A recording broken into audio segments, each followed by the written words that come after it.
¿Qué tal, amigos del Observador MX? Bienvenidos este viernes ya cerrando la semana. Ya lo saben, yo soy René Espinosa y los viernes nos toca hablar pues, de muchos temas. La verdad es que siempre tenemos muchos temas interesantes en la mesa, siempre tenemos invitados especialistas y también pues, gente que ha pasado por ciertos retos, ciertas pruebas.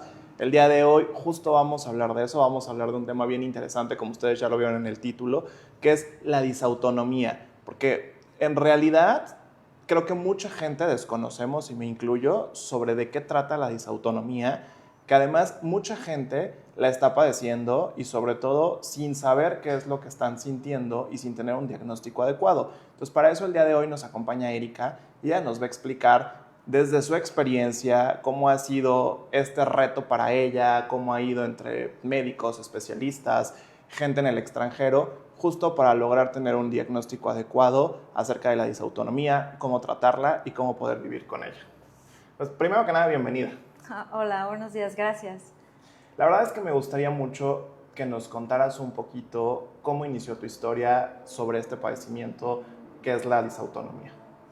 Ok, pues todo empezó en un marzo, no se me va a olvidar, marzo del 2019, que había tenido yo una gripe fuerte, según yo era una gripe muy fuerte, y en el séptimo día exactamente de que empecé con los síntomas de la gripa, empecé a sentir que el movimiento de un dedo se movía así y pues me espanté, ¿no? Porque era un movimiento involuntario y pues dije, ay, Parkinson, rápido se te vienen a la mente cosas catastróficas cuando algo no lo sientes y empezaba a sentir cosas raras en mis piernas, unas vibraciones y como temblores. Entonces, pues bueno, rápido acudí con el médico. Me dijo, sabes que lo que tuviste o lo que aún tienes todavía no es una gripe normal, es una influenza maltratada. Yo creo que te doy el tratamiento adecuado y se te va a quitar todo. Sin embargo, no, ahí empezó todo. Desde esa ocasión de 2019, todo un año fue con síntomas súper raros. Cada día era de levantarme angustiada porque aparecía una cosa, otra cosa, vértigos, náuseas, temblores internos, temblores externos, piquetes por todo el cuerpo, sensaciones de que en alguna parte del cuerpo era como si tuvieras algo caliente, claro. Fasciculaciones, que es cuando sientes cuando te brinca el ojo de tanto nervio, así por todas partes, generalizadas, fasciculaciones generalizadas, mioclonías, que es cuando te estás quedando dormida, que te brinca un brazo o sientes que como que te caes al vacío y haces así. Esas son mioclonías, pero eso es cuando te vas quedando dormido. Yo ya las tenía al estar tranquila y despierta y se me movió una pierna. Entonces, la verdad sí fue angustiante. Claro, sí, claro, porque capaz justo no sabías qué es lo que estaba pasando. Exacto. Entonces sí estaba yo muy angustiada, empezaba a sentir latidos así muy fuertes en el corazón y muy rápidos, era taquicardia y empezaba con temas y decía, esto es ansiedad, ¿no? Fui con el neurólogo, me trató y me dijo, bueno, sabes que estás muy estresada, estás viviendo algo muy fuerte en tu vida, está pasando o algo está pasando. Y dije, no, pues no, o sea, pasa que estoy muy nerviosa y preocupada desde que empecé a sentir esto. Sí, que lo que te estaba poniendo estresada y en ese sistema de alerta, pues era esto que no sabías lo que estabas sintiendo. Exactamente, algo totalmente diferente en mi cuerpo. Y entonces le dije, no, es que es a partir de esto. No, es que yo creo que estás viviendo algo que te está estresando en tu vida. Y yo no, pues me dio el clonazepam y el clonazepam es fuerte, ¿no? Entonces yo me negaba a tomarlo hasta que dije, bueno, voy a tomarlo porque tal vez con eso se me quite. Y pues resulta que no se me quitó y seguía yo con eso y cada vez eran más cosas, ¿no? Problemas gastrointestinales, no podía dormir bien, la verdad cosas muy fuertes. Entonces pues me dijeron, vamos a hacerte estudios. Bueno, me empezaron a hacer un buen de estudios. No, pues es que sales bien, ¿sabes qué? Pues sí, es algo emocional. Y entonces la verdad sí me empezó a molestar porque me trataban como si fuera yo una mujer hipocondríaca. Claro. Y que tenía algo en mi vida muy fuerte y que me estaba yendo muy mal y que por eso no. Entonces la verdad sí me molestaba.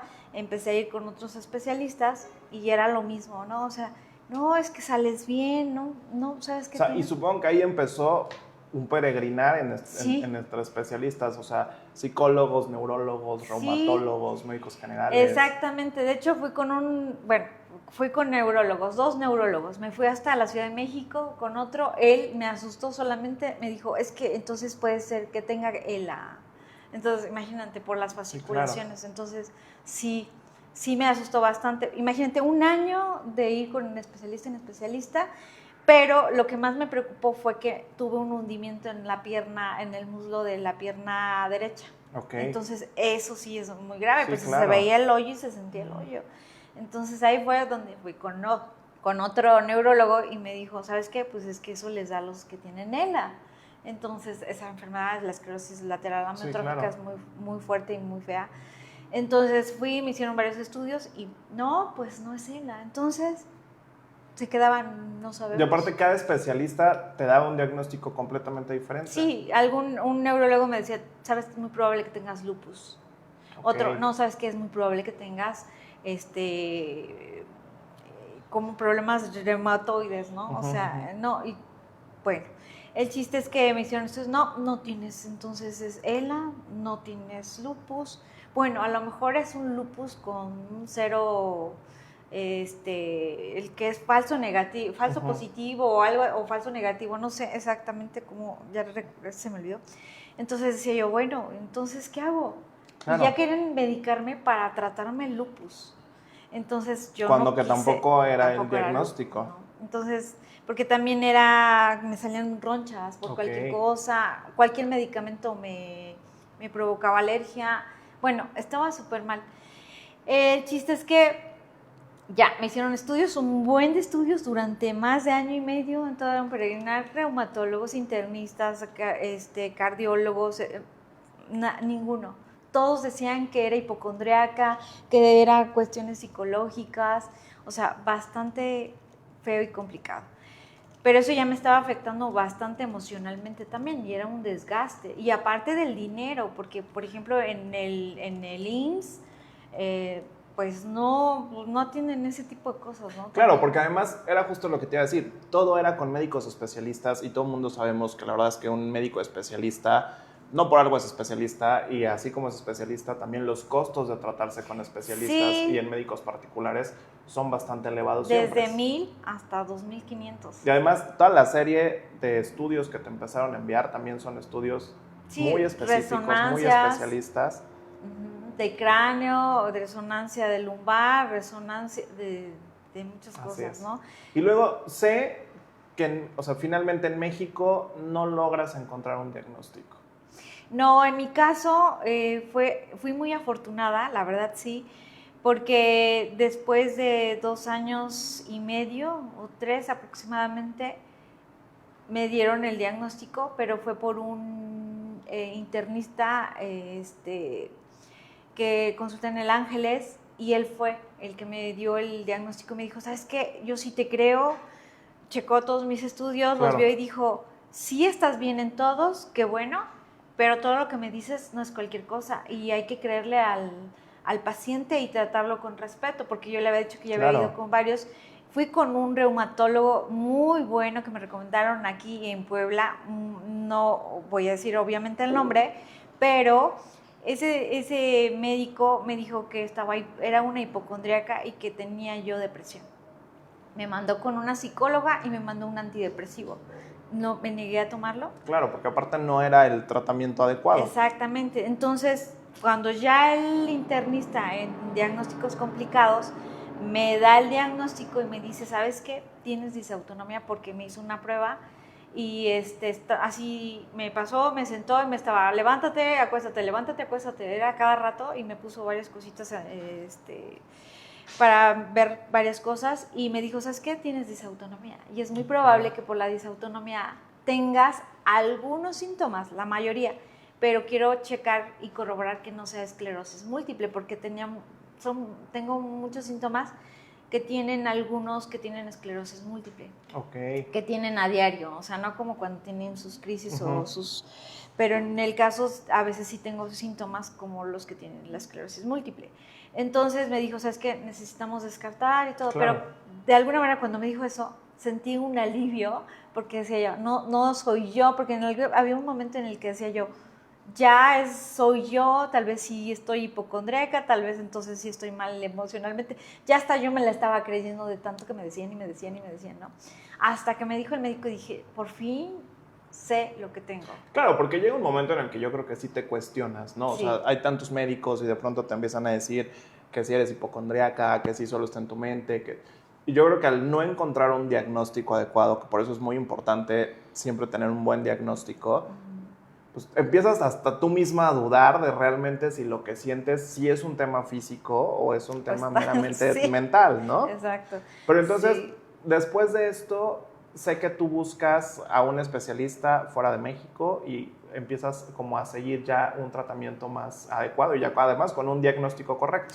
Sí, pues ya cuando supe, empecé a investigar qué era disautonomía, empecé a checar si había especialistas aquí en Puebla, y pues en Puebla no existe como tal un especialista, bueno, en México no existe un especialista aún en disautonomía, no hay. En Puebla cuando empecé a investigar no había, y me empecé a ver en México, en el país, tampoco había.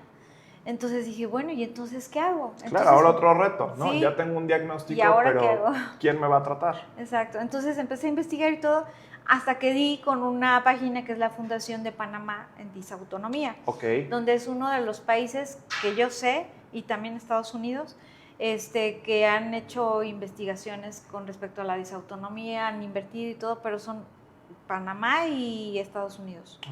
Entonces me puse en contacto, pero la verdad tardé para que realmente me pudieran contestar un mail. Claro. Yo ya había perdido la esperanza, dije, no, pues es que a veces es difícil contactar a fundaciones, sí, ¿no? Y sobre todo pues que son muy poquitos en el mundo. Sí, además fuera del país y todo es complicado siempre. Hasta que me contactaron y entonces supe y porque yo también había visto un video que busqué del doctor Fasanella en Panamá, lo escuché hablar y dije, wow, o sea, creo que sí, es el único, es mi salvación. Entonces pedí una asesoría médica y me la dio, afortunadamente fueron 3, pero con esas encontré paz y tranquilidad realmente, porque me dijo, ¿sabes qué? Me empezó a cuestionar, me hizo varias preguntas y me dijo, pues te doy la noticia que desde niña tienes disautonomía. Y sí, porque yo desde niña tenía varios síntomas que pues pensaban y me decían que era por nervios. Mis papás obviamente pues ignoraban que era eso, pensaban que era porque era nerviosa. Yo cuando me subía al carro tenía náusea.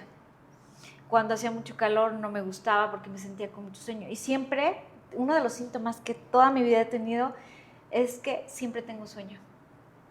Hace calor y quiero dormirme. Y me siento sin energía. Pero toda la vida, pero lo he podido manejar, ¿no? Digo, pero hasta que me dio influenza fue cuando se me detonaron varios síntomas. Y entonces, pero ese es de los síntomas que más he tenido, que tengo conciencia así. Finalmente, en tu caso, es una enfermedad genética. O sea, es algo que tú ya traías y a partir de que tú tienes influenza, se detonan los padecimientos y aumentan los padecimientos. Ajá. Entonces, y ya el médico me dijo, ¿sabes qué? Pues sentía presión en el pecho. Yo siempre, según los médicos, decían que tenía asma y no es asma. No es asma. Todo es parte de la disautonomía. Presión en el pecho. A veces siento, afortunadamente son pocas veces, pero al deglutir siento que no puedo. Es muy feo, no puedo como tragar ni saliva. Entonces es horrible, te causa como angustia, la verdad, ¿no? Bueno, son varios síntomas, pueden dar hasta 100 síntomas. Entonces, por eso es que no son diagnosticadas las personas bien, correctamente, porque te sientes mal, vete con el gastroenterólogo, con el neurólogo, con el cardiólogo, y así. Y al final son una serie de síntomas que engloban una sola enfermedad. Claro, porque... Y no enfermedades en particular. La disautonomía es un fallo en el sistema nervioso autónomo. Entonces, por ejemplo, hoy estoy bien. Supongamos que hoy estoy bien y al ratito, por el clima o por una emoción fuerte, se me detona y puedo empezar a tener problemas gastrointestinales o puedo empezar a tener problemas neurológicos o no sé, ¿no? Lo que vaya a pasar. Pero afortunadamente, al día de hoy tú ya tienes un tratamiento. Es que como tal... ¿O no existen todavía tratamientos? Como tal, para la disautonomía aún dicen que es un padecimiento, algunos dicen que es enfermedad, otros se molestan y dicen que no es una enfermedad. que es como un síndrome, pero que no, y bueno, aún como tal no, yo no lo tengo claro, muchas personas tampoco, porque estoy en un grupo de disautonomía y muchos como yo están igual. Entonces, ¿qué es? ¿Enfermedad o padecimiento o qué? Entonces, no sabemos, pero pues lo que sabemos que es un fallo del sistema nervioso autónomo, y no hay tratamiento como tal, porque falta mucha investigación del por qué se origina y llevar un tratamiento como tal.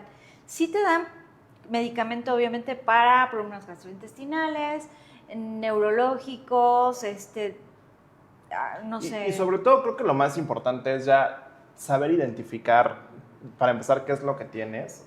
Y creo que eso ya te da una mayor certeza y aprendes a través de pues, estos especialistas como la fundación que tú contactaste en Panamá, a cómo llevar la enfermedad, Sí. ¿no? A cómo ir controlando tus síntomas, a ir conociendo tu cuerpo, porque finalmente es un tema del sistema nervioso y también creo que influye mucho el estilo de vida y el contexto, ¿no? Claro, sí, por ejemplo, la dieta es importante, o sea, a cualquiera que digo que cualquiera es no carbohidratos, azúcar refinadas, todas esas cosas, ¿no? Que a todos nos hace mal, pero bueno, en específico nosotros sí hay alimentos que nosotros debemos identificar porque no en todas las personas se presenta igual la disautonomía. Hay diferentes tipos de disautonomía. Y para que te digan qué tipo de disautonomía te tienen que hacer varios estudios y tiene que ser alguien que sepa, digamos, bien del tema. Claro. Te dicen más o menos algunos, pero hay en el grupo en el que estoy, la verdad sí llegamos a ver que hay médicos que se contradicen. Claro. Y que la verdad no hay con certeza algo que diga, sí tengo esto, como, no sé, como las personas que tienen diabetes. Sí, que ya hay como dicen, cosas la muy 1, claras. tipo 1, tipo 2, que dicen, ya. No, aquí todavía está en Siguen el aire varias cosas, sí, no. Y si en algunos países como Estados Unidos y Panamá, que hay más investigación y médicos que sí se han especializado, después se quedan con dudas. Imagínate aquí que en México no existe el conocimiento. Hay médicos que piensan que la disautonomía solo se te bajó la presión, pues relájate, hidrátate, no pasa nada. No, sí pasa mucho, porque a mí me está afectando el músculo. El médico de Panamá me dijo que los músculos me los están afectando, por eso las fasciculaciones, por eso después me siento dolorida, pensaban que tenía fibromialgia. Y no es la fibromialgia, es la disautonomía. Y ya para ir cerrando esta parte, me gustaría mucho la gente que está allá afuera, que de pronto se identifique con ciertos síntomas. Lo hemos dicho muchas veces en este espacio, el hecho de que traigamos especialistas y nos envíen sus dudas no es una consulta, de verdad, acérquense a los especialistas. En este caso, quien se quiera acercar a la fundación, les escribe, están en redes sociales. Sí, hay una página, lo buscas, Fundación en Disautonomía Panamá, y sale automáticamente. Esa es una forma. O también aquí en México, si quieren ser atendidos por alguien, yo sí recomendaría que fuera un neurólogo, un cardiólogo, fisiólogo, que así se llama, o internista, pero para ser realistas, pocos lo saben.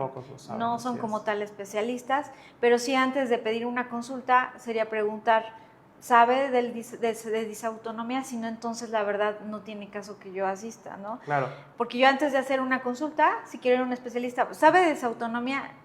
Pero sabe bien, no, entonces mejor no asisto con ese médico. Sí, porque no hay que perder tiempo ni dinero. Exacto.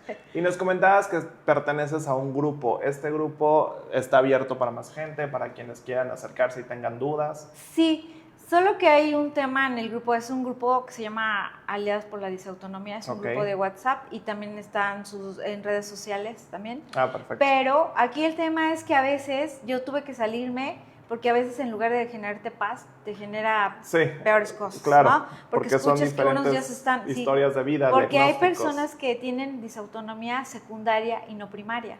La primaria es cuando la tienes como yo, que tengo la disautonomía primaria, y la secundaria es que les da a personas que tienen Parkinson, esclerosis múltiple, lupus, otras enfermedades que les generan disautonomía. Claro. Entonces, al leer tu experiencias de personas que están muy mal con otros síntomas fuertes, pero es porque tienen otras enfermedades. Claro. Entonces, a veces no es muy sano, y pues como todos sabemos que los grupos a veces es complicado pues tener una paz como que en el Coincidir. grupo, ¿no? Y como coincidir en diferentes temas y puntos de vista. Entonces, yo creo que más como para información de médicos que hay mismos, ¿de qué estado eres, no? Que de San Luis Potosí o del DF o no sé, y ya se recomiendan algunos médicos, o de plano les dicen aquí no hay, vete a la Ciudad de México, y entonces es como más para recomendaciones, ¿no? O saber qué hacer, o que te escuchen, que te lean. Claro, que compartir con Para alguien empatía. justo esa parte de la empatía, ¿no? Porque entiendo que es una enfermedad que hasta antes de ser diagnosticada, pues es un poco dura, ¿no? Porque de pronto te empiezan a poder tirar de loco, de que no, hipocondríaca. Exacto. Y otra cosa que quería comentar es que la disautonomía sí genera en algunas ocasiones incapacidad. Okay. O sea, es discapacidad invisible. Porque, por ejemplo, cuando yo tengo náuseas o siento temblores o siento hormigueos en las extremidades, pues te impide hacer algunas cosas. Claro. No puedes como que tener un rendimiento. Sí, no puedes llevar tu vida normal. Exacto. Pero a algunas personas que le tienen neuropatía sensitiva, y ya está muy avanzada, después no pueden caminar bien, claro. Necesitan, entonces es discapacidad. Sin embargo, aquí en México, pues ya sabemos aún que aún estamos muy lejos de cosas. Y si a las personas que tienen silla de ruedas o no pueden caminar bien con muletas o lo que sea, no los respetan, a nosotros que después no se nos ve o no podemos estar haciendo fila. Sí, o que solo te dicen, ay, pues solo te duele el estómago, ay, solo es un dolor de cabeza. Pues solo estás mareada. Pues no, pero exacto. Algunas personas sí se desmayan y se pueden caer por estar haciendo filas, ¿no? O caminar mucho, entonces... Sí, finalmente creo que es un tema de saber tener empatía, porque finalmente no sabemos lo que cada persona está sintiendo por dentro, cómo se sienten, cómo están sus ideas, y de verdad, si ustedes se sintieron identificados el día de hoy con alguno de estos síntomas, acérquense a estos grupos, acérquense a la fundación que está en Panamá. Es un tema que desafortunadamente en México aún no hay especialistas ni un diagnóstico adecuado, pero fuera de México sí lo hay, y además existen este tipo de grupos de apoyo donde ustedes pueden compartir, donde ustedes pueden buscar pues esas respuestas, esa empatía que necesitan, porque pues sí, finalmente el camino para llegar al diagnóstico siempre va a ser muy complicado. Claro, sí, entonces... Lo que sí puedo decir que en la Ciudad de México existe un especialista en el sistema nervioso autónomo, que es el que se aproxima más al tema bastante. Perfecto. Pues ya lo saben, acérquense a estos especialistas de verdad. Erika, ha sido una plática de verdad enriquecedora. Creo que es un tema que era importante poner sobre la mesa porque sabemos que mucha gente allá afuera lo padece y lo padece en silencio además. Sí, porque no sabe qué le pasa, ¿no? Porque tiene varios síntomas y dicen, ay, pues es que no puede ser, no puedo ir con este. Tantos especialistas, pero a lo mejor solo es una cosa. Exacto. Y la pueden abordar. Y además, justo como en tu caso, que te diagnosticaron de diferentes cosas y estuviste a punto de someterte a tratamientos que de pronto podrían ser también muy agresivos para ti, y finalmente, pues qué bueno que seguiste tu intuición y tú dijiste, esto no es, hasta que diste con el diagnóstico correcto. Amigos, pues de verdad, como siempre ha sido un placer. No se vayan, vamos a ir a nuestro corte comercial y regresando vamos a estar platicando con nuestra psicóloga de cabecera también sobre un tema bien interesante. Así es que por favor no se despeguen, que regresamos en unos minutitos más.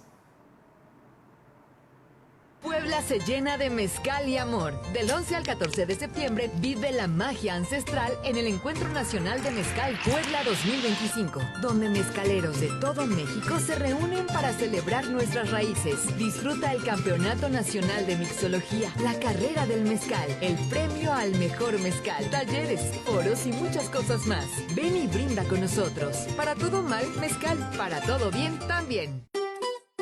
Gobierno de Puebla. Puebla se llena de mezcal y amor. Del 11 al 14 de septiembre vive la magia ancestral en el Encuentro Nacional de Mezcal Puebla 2025, donde mezcaleros de todo México se reúnen para celebrar nuestras raíces. Disfruta el Campeonato Nacional de Mixología, la carrera del mezcal, el premio al mejor mezcal, talleres, foros y muchas cosas más. Ven y brinda con nosotros. Para todo mal, mezcal. Para todo bien, también. Gobierno de Puebla. Puebla se llena de... Descubre la ciudad como museo. Una guía innovadora y amigable del patrimonio del Centro Histórico de la Ciudad de Puebla. Imagina que cada calle de Puebla se convierte en tu museo personal. Con la ciudad como museo, explora más de 100 monumentos y 17 barrios emblemáticos en un solo clic. Vas caminando, escanea el QR en cada edificio y obtén datos históricos y arquitectónicos relevantes. ¿Prefieres sofá y café? Haz un recorrido virtual y recorre Puebla sin salir de casa. Busca, guarda y déjate guiar. Rutas temáticas, mapa georreferenciado y vista 360 grados para que no se te escape nada. Conventos, plazas, arquitectura civil, esculturas. Elige tu aventura con un toque. Ideal para visitantes, estudiantes y para quienes aman su ciudad. Disponible en español y en inglés. Puebla le habla al mundo. Y lo mejor, la app es completamente gratis para Android y iPhone. Porque Puebla no es solo una ciudad. Es un museo vivo que cabe en tu bolsillo. Descarga la app La Ciudad como Museo ahora y redescubre tu historia paso a paso.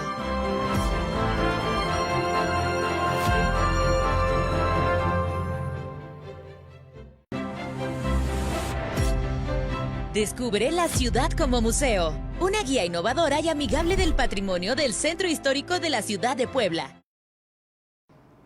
Listo, queridos amigos, pues estamos de regreso. Como se los dije antes de irnos al corte comercial, el día de hoy también tenemos como invitada a quien ya es nuestra psicóloga de cabecera, Dani Yaca. Amiga, bienvenida. Qué gusto siempre estar aquí contigo, con ustedes. Y la verdad es que esta semana, el día miércoles, si no me equivoco, tuvimos una conmemoración acerca de un día por demás importante, que como muchos días lo hemos dicho, no basta solo con un día, sino es un tema que debemos trabajar y ayudar a los demás todos los días. Así es. Además, ahora que no me gusta decir la palabra moda ni que la salud mental está de moda, creo que más bien es un tema de conciencia, nos hemos hecho más conscientes de Ya la estábamos salud en mental. deuda. O sea, definitivo. Y justo esta semana se abordó un tema bien interesante que es la prevención del suicidio. Y Sí, la hasta verdad es hicieron que un reel. justo hasta hicimos un reel, Sí. si no lo vio vaya a verlo, por ahí Sí. está en Instagram y en nuestras redes sociales, ya saben, Observador MX. Y justo invitamos a Dani para que Dani nos cuente un poquito más acerca de, pues finalmente, cómo podemos ayudar a quienes se encuentran pasando por estos lapsos, ¿no? Que de pronto lo hemos visto, es un tema que no perdona estatus social, No. edad, nada, ¿no? O sea, hemos sabido de este tipo de finales trágicos para muchas personas dentro del medio del espectáculo hace unos años, donde creíamos que lo tenían todo y que siempre, Sí. justo parte de lo que hemos leído, lo que hemos visto es eso, ¿no? Que no siempre el que una persona esté sonriente y esté bien significa que está bien. Totalmente. Y es que el tema dentro de esta situación es algo hasta cierto punto poética, porque es una forma del cuerpo en la cual es una contradicción del cuerpo, porque nuestro cuerpo, nuestro sistema nervioso, el cerebro, todo está diseñado perfectamente no para ser feliz, no para encontrar la felicidad, sino para lograr la supervivencia a cualquier costo. Y a veces ese costo es nuestra propia mente. Entonces se vuelve la mente la que alimenta el estado de dolor y al mismo tiempo se vuelve la amenaza. Entonces es justo en esos momentos donde, claro, la persona no dice, es que ya no veo claro, es que ya se me está cerrando el mundo. La persona en ese momento genuinamente se siente adentro de un caos de sensaciones de sentirse avergonzado, culpable, agotado, que no se acaba el dolor. Y en esos momentos donde las sensaciones están tan intensas y los pensamientos son todavía más violentos o más agresivos, justo en esos momentos donde tenemos que aprender a parar y conectar desde la compasión, ¿sí? O sea, conectar desde la compasión, porque en ese estado de caos interno, lo único que vas a hacer, aún en el intento de resolver la situación que estés viviendo afuera, es empeorarla. Porque el dolor te hace pensar y te crea trampas mentales en las cuales el mismo cerebro piensa que la única forma de ponerle fin al dolor es matar al cuerpo, pues es eliminar al cuerpo. Es algo paradójico si lo queremos ver Claro. así, ¿no? O sea, es como, ¿cómo vas a matar? Pero es la única forma que encuentra lógica, porque no hay otro camino que vea posible para encontrar el alivio.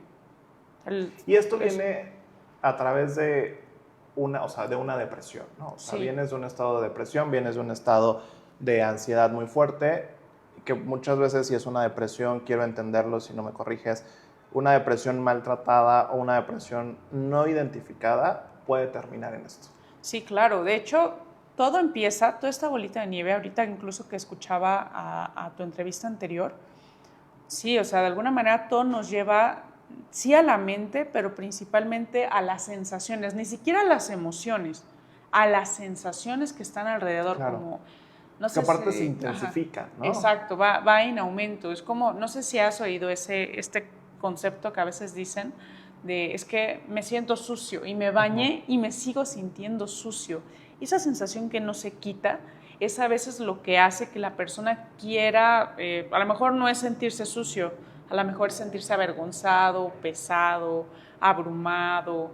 Y cuando no se acaba o está todo el tiempo presente esa sensación, y cualquier cosita que pase afuera, algo que alguien se me cierre en el coche o que, no sé, se me vaya el camión, cualquier cosa hace que esa sensación de bruma regrese y no se acabe o no la pueda quitar de mi cuerpo. Entonces ahí es cuando la persona empieza a pensar en la muerte.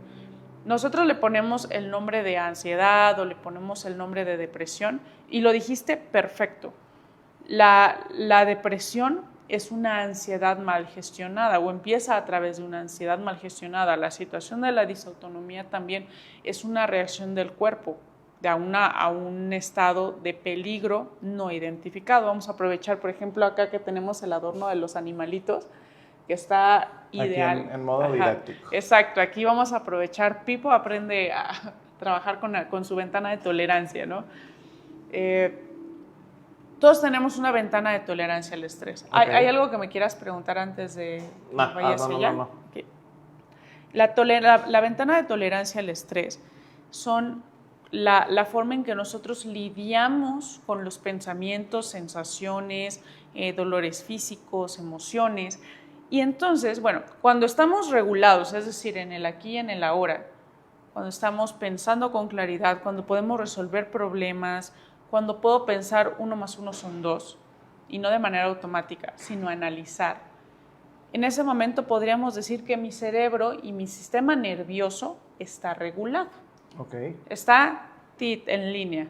Estoy siendo un adulto, reaccionando como un adulto. Si hay una situación afuera, un estímulo, lo primero que va a hacer es llevarme hacia arriba, ¿sí?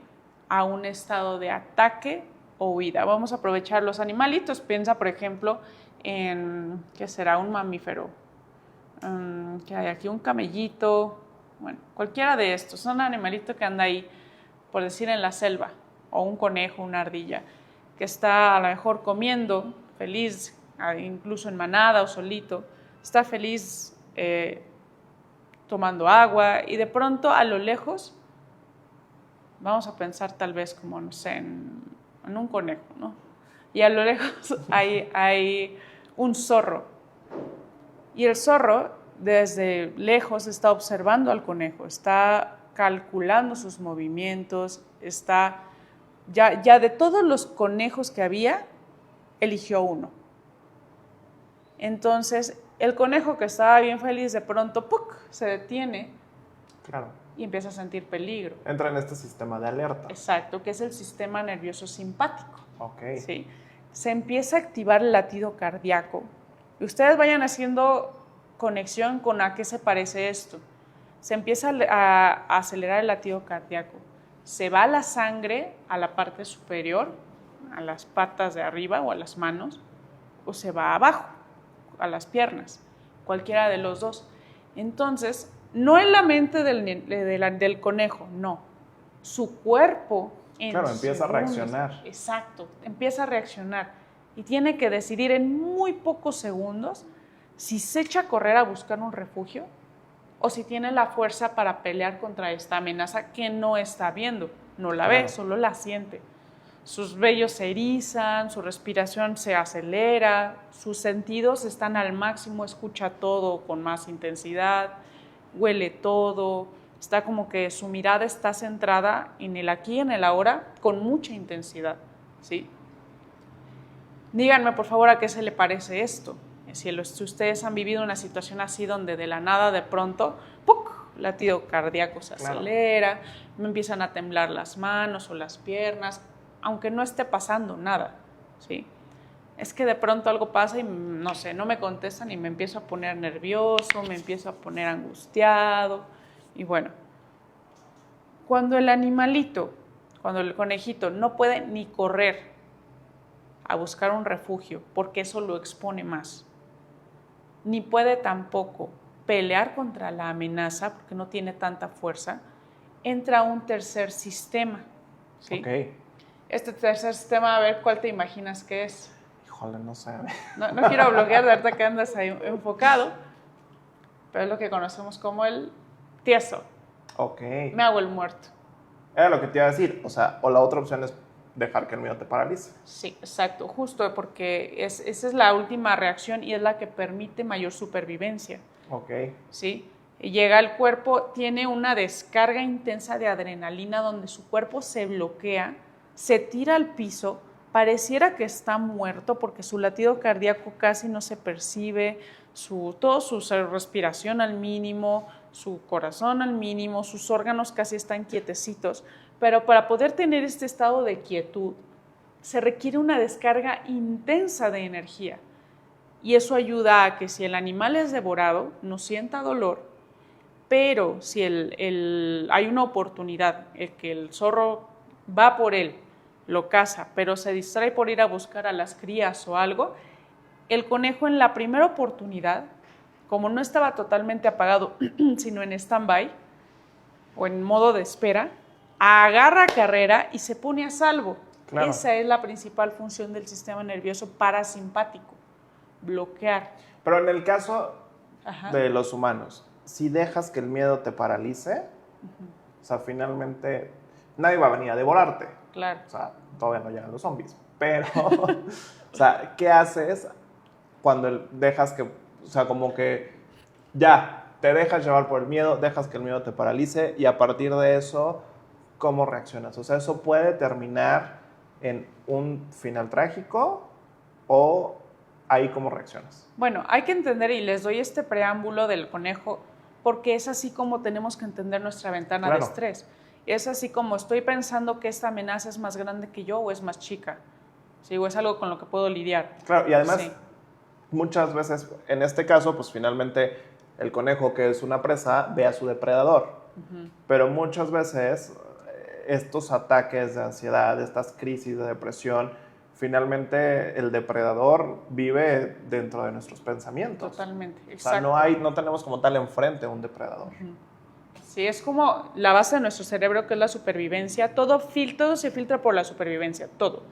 Y en la parte superior, la última capa del cerebro, o ya del neocórtex, parte frontal, que toma decisiones, es la última en enterarse de lo que está pasando. Okay. Cuando empezamos a tener ataques de pánico es porque mi cuerpo está en un estado de supervivencia y yo en mi pensamiento le digo, no es cierto, no es cierto, no es cierto, no es cierto, y lo niego. Entonces el cuerpo, obviamente la supervivencia colapsa. Claro. Y entonces dice, a ver, ¿quién no está permitiendo que yo actúe? Este pensamiento que está mal gestionado, ¿no? O el pensamiento de estoy bien pero estoy negando mis sensaciones corporales.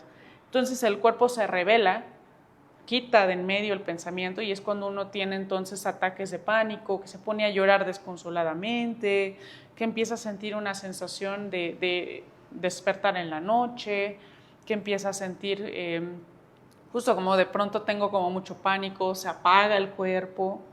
Era justo lo que te iba a decir y yo siempre lo he dicho, la verdad es que podemos engañar a mucha gente, podemos engañar a todo mundo a nuestro alrededor diciéndole estoy bien, me siento bien, pero tu cuerpo, o sea, a tu cuerpo no lo puedes engañar. Totalmente. Sí, o sea, vienen malas posturas, mal sueño, malestar en general, lo que tú decías, estos ataques de pánico, que finalmente eso refleja que algo no está bien. Exacto. Y aquí como para concretar y pasar al tema para ya llevar al tema del suicidio del que estamos hablando de prevenir, cuando el animalito ya se congeló y si supongamos que salió con vida, si ya la libró, ¡pum!, se pone a salvo y sale corriendo.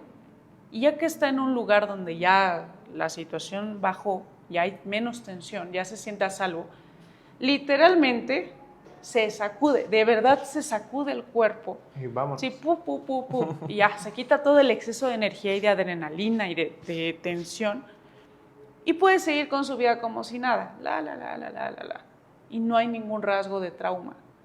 En el caso de los seres humanos no nos podemos sacudir. Entonces todo eso que se queda aquí se va acumulando y eso hace que nos enfrentemos a situaciones dolorosas muy similares. El intento del cuerpo de drenar todo este exceso de adrenalina, claro, así como una especie de juguito de basura. Lo queremos ver de manera gráfica, lo sé, pero así se percibe. Pero así funciona. Exacto. Entonces, los sensores, o sea, en nuestro cuerpo hay como sensores pues, emocionales, energéticos, que ayudan a que nosotros captemos esto más rápido. Okay. La cosa es que cuando son demasiados, todo el tiempo, la persona pasa menos tiempo ansiosa y cada vez más tiempo deprimida. Porque la depresión es la única forma de, si no me muevo, no me van a hacer nada. Y esto no se acaba y no se acaba. Entonces es ahí cuando la persona empieza a pensar en el suicidio o en el fin del cuerpo como un fin del dolor, como un final del dolor. La persona nadie se quiere morir. La persona lo que quiere es alivio, la persona lo que quiere es encontrar, pues sí, o sea, esa sensación de ya se acabó esto que he estado sintiendo y que no se acababa, ya se acabó. O sea, finalmente es como quererse liberar de algo que sienten que los tiene capturados. O sea, como Exacto. que este cuerpo físico, por diferentes razones, porque a veces este final viene desencadenado de temas de abuso, de violencia, Exacto. de querer salir de esta realidad. O sea, como es un tema de querer sentirse libre, pero sin saber cómo hacerlo realmente. Exacto, ¿no? O sea, ya llega el punto donde dice, nada me sirve. porque además, Sí. creo que hay síntomas muy silenciosos, ¿no? O sea, no son cosas... Digo, actualmente se pueden prevenir de muchas razones, se han dicho por muchos lados, se les pide que los padres de familia estén muy atentos a sus hijos adolescentes, a ciertos cambios de humor, a ciertas red flags que pueden ir mostrando, ¿no? Pero en el tema de los adultos, creo que pues te vuelves un adulto un tanto responsable, disque, pero, o sea, ¿cómo hacer, cómo funcionar como una red de apoyo ante alguien que empieza a sentir estos deseos, que empieza a tener estos pensamientos invasivos? Digo, creo que muchos allá afuera vimos esta serie de Nadie nos va a extrañar, que aparte todo el mundo lloramos, no les voy a spoilear, pero... O sea, uno llora, sí. Pero es un tema, un mensaje de verdad que trae muy fuerte y justo es como que todo estaba bien. O sea, este niño Memo, todo bien, papás consentidores, amigos, bla, bla, bla, bla.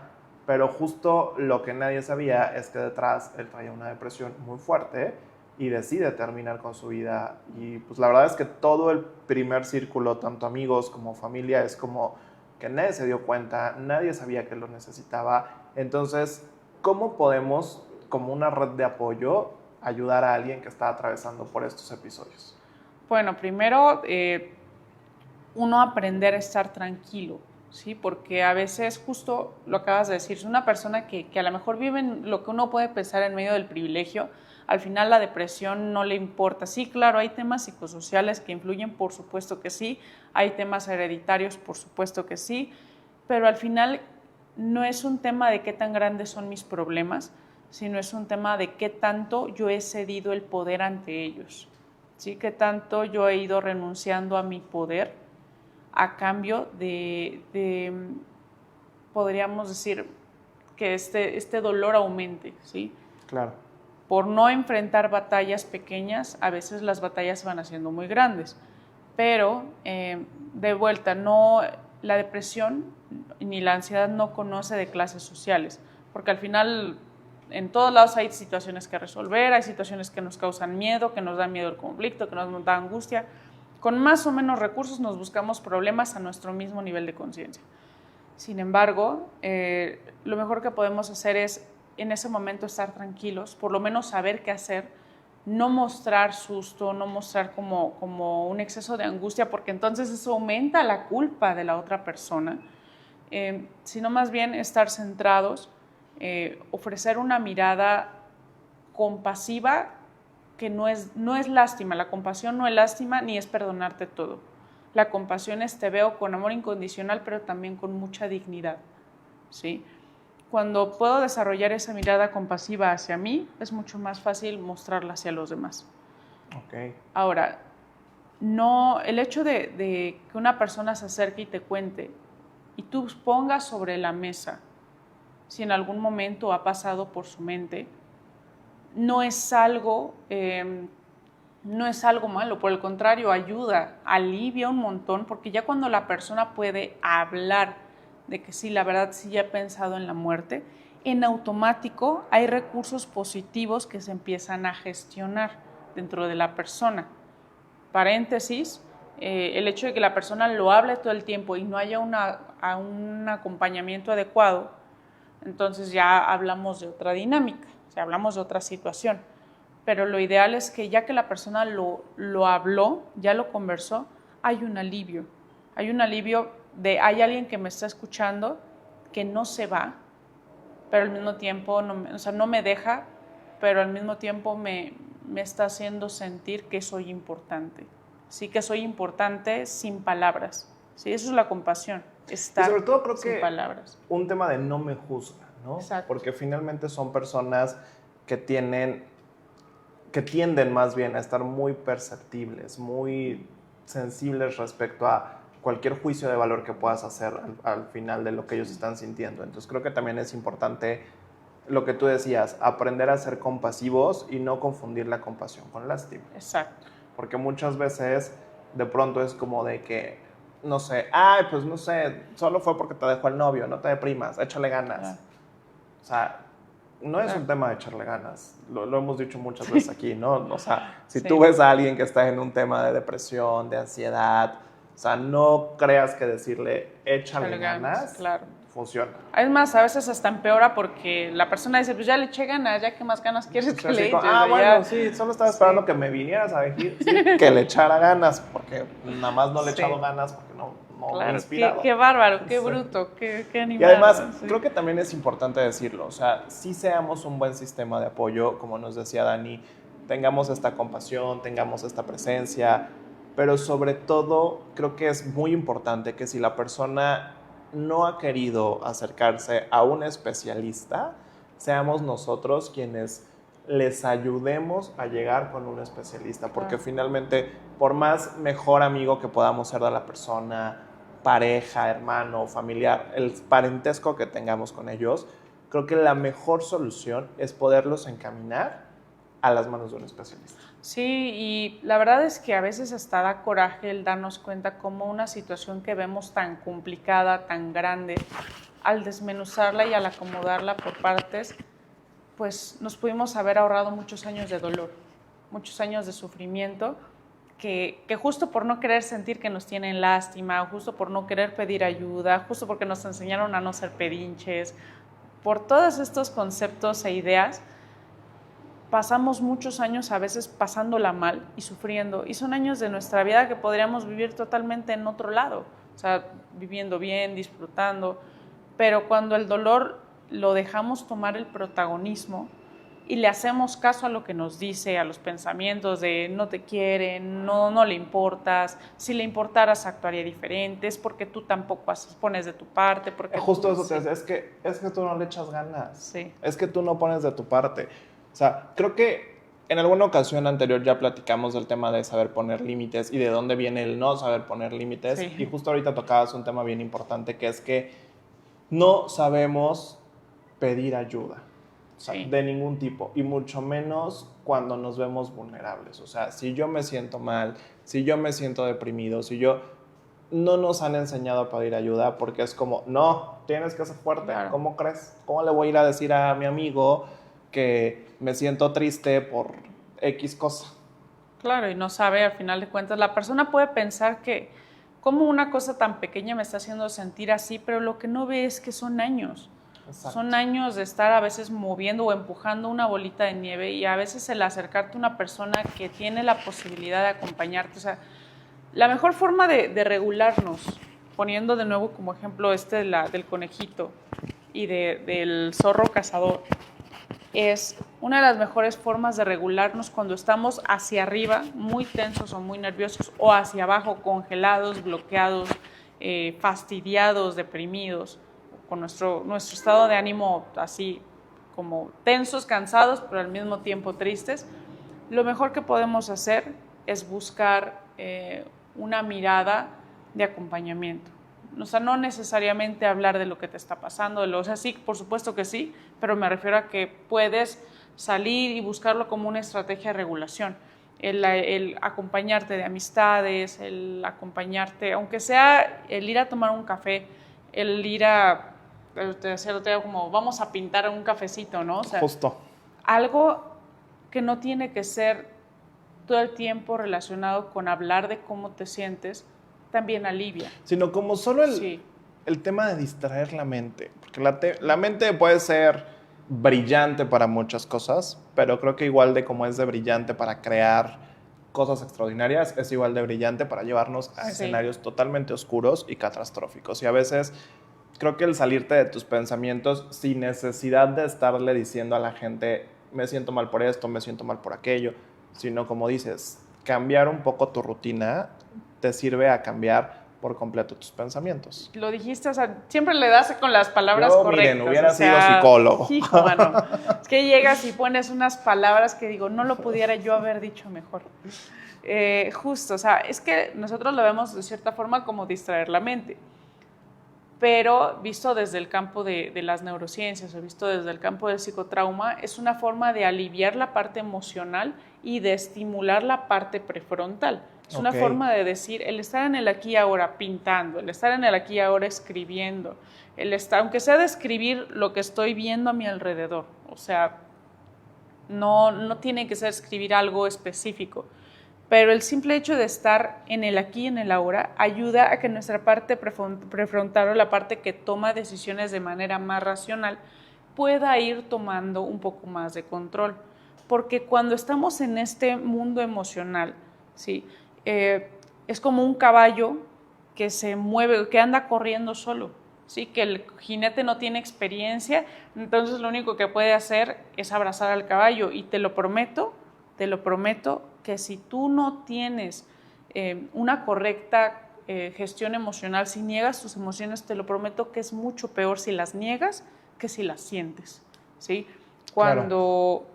O sea, pues es muy fácil que la parte racional la secuestre el mundo emocional y de la supervivencia.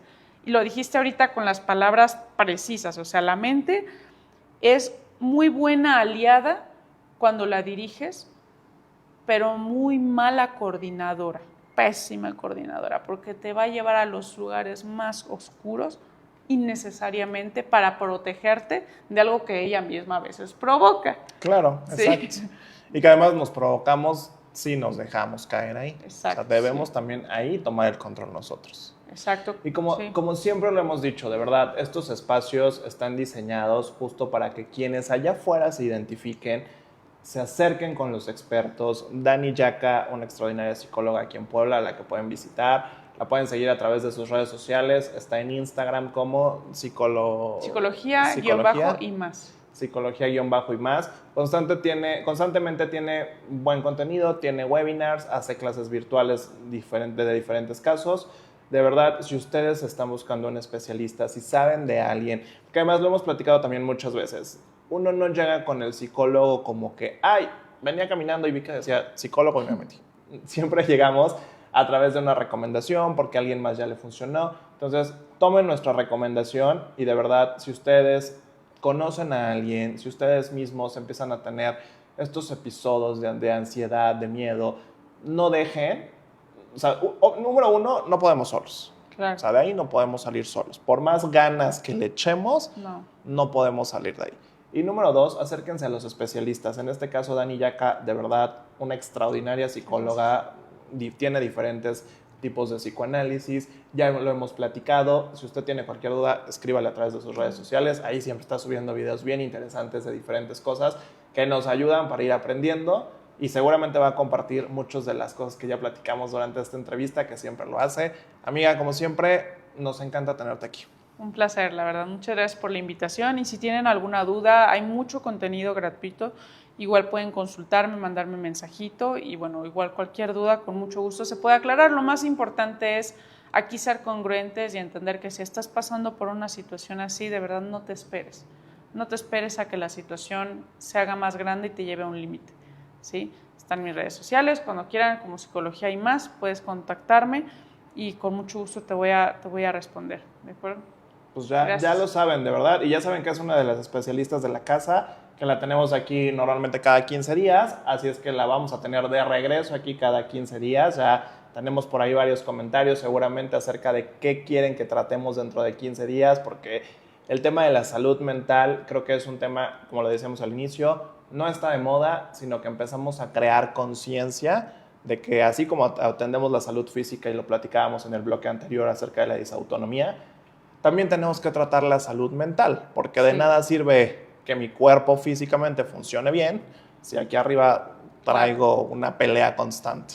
Sí, es raro, ¿eh? Es raro que mi cuerpo funcione bien. Sí, si mi traigo mente un no caos. está funcionando. Si no, imagínate, no habría los deportistas, bueno, ya andarían en otro nivel. Y ojo, que hace no mucho dentro del mundo del deporte se abrió este tema de la salud mental, porque muchos deportistas traían muchos temas de salud mental, no bien atendidos, no bien enfocados, sufriendo de depresión porque son niños que desde muy niños los meten a ser deportistas de alto rendimiento y traen unos rollos que para qué te cuento. Y ahí siguen, aunque no los quieras ver, ahí van a seguir y van a salir por donde puedan. Exacto. Pues amigos, como siempre, de verdad que ha sido un placer estar con ustedes. El día de hoy tuvimos a dos grandes invitadas. Si a ustedes les gustó esta entrevista, por favor denle like, compártanla, la pueden reproducir las veces que quieran. También la pueden ver en nuestro canal de YouTube, estamos como Observador MX Noticias. Y sigan pendientes de todas nuestras redes sociales, de todos nuestros contenidos. Que tengan un gran fin de semana. El lunes es patrio, así es que disfrútenlo y que se diviertan mucho, coman rico, porque aparte se come delicioso. Y si usted todavía no tiene planes para este fin de semana, recuerde que este fin de semana está el Encuentro Nacional del Mezcal, por cierto, hay que ir. Sí. Mezcales poblanos muy buenos, puede ir ahí, hay catas de mezcal, degustaciones, muchísimas marcas poblanas, y siempre hay algo que hacer. También este sábado tenemos Noche de Museos en la capital poblana, va a haber una función de videomapping en la fachada principal de Catedral, así es que tenemos agenda llena para este fin de semana, no se la pierda, sigan nuestras redes sociales, ahí siempre les estamos informando de todo. Yo soy René Espinosa, como siempre fue un gusto y nos vemos en la siguiente.